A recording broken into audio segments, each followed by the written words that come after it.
Տիկին Գալստյան, այսօր տեսանք օրինակ Թալինում, ինչ տեղի ունեցավ,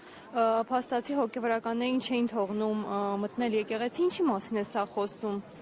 Սա խոսում է դավաճանության, ուրացության, հայրենապղծության,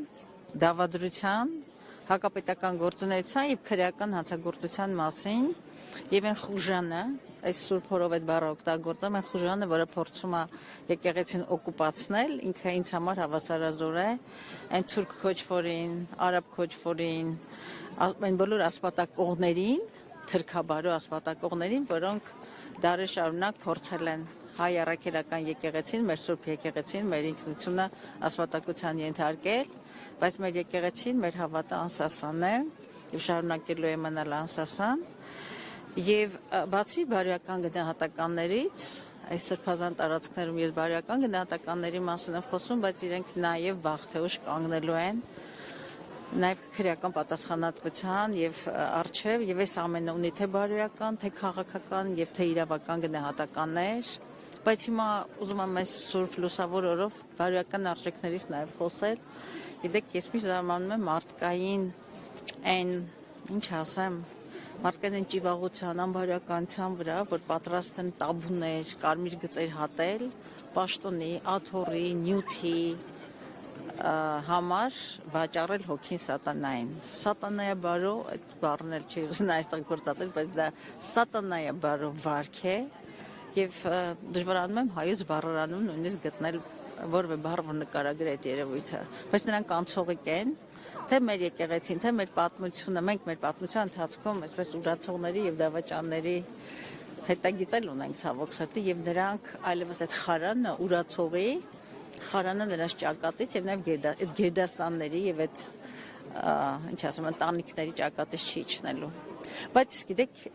ամեն անգամ տեսնում եք այս հոծ բազմությունը այստեղ այլ եկեղեցիներում պատերակները հավատավոր հայ ժողովուրդը կանգնած է սեփական եկեղեցու կողքին, որովհետև նաև գիտակցումը կա, որ սա ավելին է, քան եկեղեցու կամ վեհափառի դեմ պայքարը։ Սա մեր պետականության դեմ հակասահմանադրական գործունեություն է, որը այսօր գլխավորում է Հայաստանի Հանրապետության այսպես կոչված վարչապետը, հակասահմանադրական գործունեություն, որը վաղ թե ուշ թե իրավական եւ թե քաղաքական գնահատական արդեն ունի, բայց իրավական գնահատականներ պետք է արժանանա։ Տիկին Գալստյան, այն օրը Նիկոլ Փաշինյանը եւ 10 եպիսկոպոսները մի հայտարարություն տեղադրեցին, տեսալով շատերը նշեցին, որ դա հակասահմանադրական է։ Ինչ կարծիք ունեք դրա մասով։ Ես ոչ թե կարծիք ունեմ, հստակորեն դա հակասահմանադրական է, դա կարծիքի խնդիր չի։ Ավելի քան հստակ է, եւ եթե մինչեւ օրս, մինչեւ կամ այդ պահը Փաշինյանը փորձում էր իրեն զատել վարչապետի ասելով, որ դա իր իբրև հավատավոր, չգիտեմ, քրիստոնյայի առաքելությունը իրականացնում, որը էլի իր գործ չէ, որտեղ եկեղեցին ունի իր ընթացակարգերը եւ կանոնակարգերը եւ եկեղեցին ինքը բարենորոգվելու իր ընթացակարգերը ունի, այլևս ինքը իր ստորագրությամբ, որպես ՀՀ վարչապետի ստորագրությամբ այդ տեքստի տակ, ինքը սա ցուցմունք է եւ հակասահմանադրական գործ, ցուցմունք է որպես քրեական հանցագործության եւ այն որ իրողությունը, որ Հայաստանում վաղուց սահմանադրական կարգը խախտվել եւ խախտվել է հենց վարչապետի կողմից, որը ուզուրպացրել է։ Մենք հիմա կոլաբորացիոնիստական օկուպացիոն ռեժիմում ենք ապրում, որտեղ իշխանության բոլոր ճյուղերը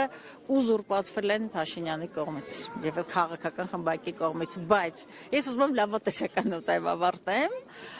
Քրիստոսի ծննդյան լույսով, համոզումով, հավատով եւ իմ հավատը բխում է ոչ միայն մեր քրիստոնեական բարոյական արժեքներից, այլև քաղաքական հավատ ունեմ, որ հայ ժողովուրդը թույլ չի տալու,